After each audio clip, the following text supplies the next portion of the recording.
Hey, welcome back to STREEZYonX, bringing you what's trending on X in a quick video. Topping the charts is hashtag Black History Month, with the month of February beginning today, of course. Quinn was trending for the Cowboys defensive coordinator being hired on as the Commanders' new head coach. Formula One fans are shocked to see seven-time world champion Lewis Hamilton make the switch to Ferrari for the 2025 season after being with Mercedes for a decade. But what else is trending with that in the racing world is Carlos Sainz, because this announcement affects him directly. Sainz, who drove for Scuderia Ferrari in the 2023 season, wants to keep his relationship with Ferrari, but this move would end up replacing him. So even though he was looking for an extension on his contract, he'll have to make a move after the 2024 season.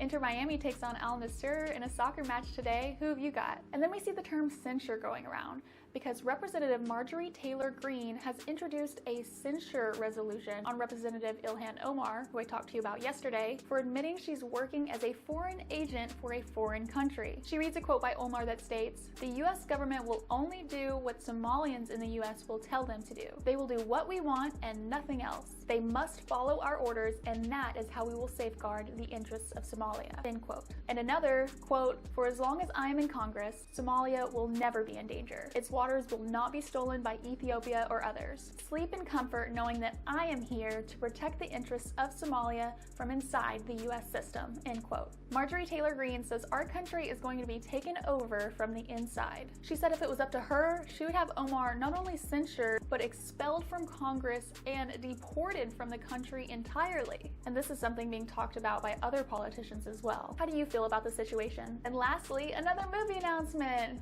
Is it a remake or a decades later sequel? If you said a sequel 36 years later, you'd be correct. We're getting a very first look at the announcement of the Beetlejuice movie with a poster. Supposedly, it's a sequel to the first. And from what's being said so far, Michael Keaton and Winona Ryder will be making a return. Hopefully we wouldn't have had it any other way. It'll be in theaters in September, so I'm sure we'll see a trailer in the months to come. That's all I have for you today. Follow for more, and I'll see you tomorrow. Now back to your regularly scheduled program.